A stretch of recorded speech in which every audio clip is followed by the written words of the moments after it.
गरुड़ पुराण में बताए गए हैं आत्मा से जुड़े रहस्य शास्त्रों की बात जाने। धर्म के साथ गरुड़ पुराण धर्म के अनुसार जब किसी के घर में किसी की मौत हो जाती है तो 13 दिन तक गरुड़ पुराण का पाठ रखा जाता है। शास्त्रों के अनुसार कोई आत्मा तत्काल ही दूसरा जन्म धारण कर लेती है।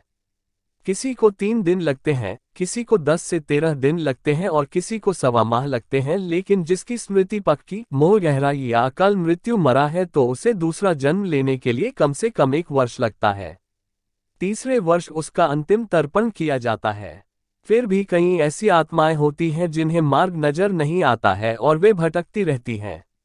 गरुड़ पुराण में बताया गया है कि आत्मा लगभग 13 दिनों तक उसी घर में निवास करती है। ऐसी स्थिति में यदि घर में गरुड़ पुराण का नियमित पाठ किया जाता है तो इसके श्रवण मात्र से ही आत्मा को शांति तथा मोक्ष की प्राप्ति संभव हो जाती है। इसके अलावा इसमें जीवन से जुड़े 7 ऐसे महत्वपूर्ण नियम बताए गए हैं जिनका पालन प्रत्येक व्यक्ति को बड़ी ही सहजता के साथ करना चाहिए। गरुड़ पुराण क्या है? एक बार गरुड़ ने भगवान विष्णु से प्राणियों की मृत्यु, यमलोक यात्रा, नरक योनियों तथा सद्गति के बारे में अनेक गूढ़ और रहस्य युक्त प्रश्न पूछे। उन्हीं प्रश्नों का भगवान विष्णु ने सविस्तार उत्तर दिया। ये प्रश्न और उत्तर की श्रृंखला ही गरुड़ पुराण है। गरुड़ पुराण में स्वर्ग, नरक, पाप पुण्य के अलावा भी बहुत कुछ है। उसमें ज्ञान, विज्ञान, नीति, नियम और धर्म की बातें हैं। गरुड़ पुराण में एक ओर जहां मौत का रहस्य है तो दूसरी ओर जीवन का रहस्य छिपा हुआ है। इससे हमें कई तरह की शिक्षाएं मिलती हैं। गरुड़ पुराण में मृत्यु के पहले और बाद की स्थिति के बारे में बताया गया है। यह पुराण भगवान विष्णु की भक्ति और उनके ज्ञान पर आधारित है। प्रत्येक व्यक्ति को यह पुराण पढ़ना चाहिए। गरुड़ पुराण हिंदू धर्म के प्रसिद्ध धार्मिक ग्रंथों में से एक है। 18 पुराणों में से इसे एक माना जाता है।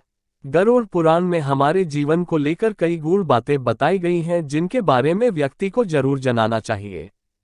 क्यों सुनाते हैं इसे मृत्यु के बाद? इसमें मृत्यु के पहले और बाद की स्थिति के बारे में बताया गया है, इसीलिए यह पुराण मृतक को सुनाया जाता है। 13 दिनों तक मृतक अपनों के बीच ही रहता है। इस दौरान गरुड़ पुराण का पाठ रखने से वह स्वर्ग, नरक, गति, सद्गति, अधोगति, दुर्गति आदि कई तरह की गतियों के बारे में जान लेता है। आगे की यात्रा में उसे किन किन बातों का सामना करना पड़ेगा, कौन से लोक में उसका गमन हो सकता है, ये सभी वह गरुड़ पुराण सुनकर जान लेता है। मृत्यु के उपरांत घर में इसका पाठ होता है तो इस बहाने मृतक के परिजन यह जान लेते हैं कि बुराई क्या है और सद्गति किस तरह के कर्मों से मिलती है, ताकि मृतक और उसके परिजन दोनों ही यह भली भांति जान ले कि उच्च लोक की यात्रा करने के लिए कौन से कर्म करने चाहिए। गरुड़ पुराण हमें सत्कर्मों के लिए प्रेरित करता है। सत्कर्म और सुमति से ही सद्गति और मुक्ति मिलती है। गरुड़ पुराण में व्यक्ति के कर्मों के आधार पर दंड स्वरूप मिलने वाले विभिन्न नरकों के बारे में बताया गया है। गरुड़ पुराण के अनुसार कौन सी चीजें व्यक्ति को सद्गति की ओर ले जाती हैं, इस बात का उत्तर भगवान विष्णु ने दिया है। इसमें हमारे जीवन को लेकर कई गूढ़ बातें बताई गई हैं। गरुड़ पुराण के 19,000 श्लोकों में से बचे 7,000 श्लोकों में गरुड़ पुराण में ज्ञान, धर्म, नीति, रहस्य, व्यवहारिक जीवन, आत्मा, स्वर्ग, नरक और अन्य लोकों का वर्णन मिलता है। इसमें भक्ति, ज्ञान, वैराग्य, सदाचार, निष्काम कर्म की महिमा के साथ यज्ञ, दान, तप, तीर्थ आदि शुभ कर्मों में सर्वसाधारण को प्रवृत्त करने के लिए लौकिक और पारलौकिक फलों का वर्णन किया गया है।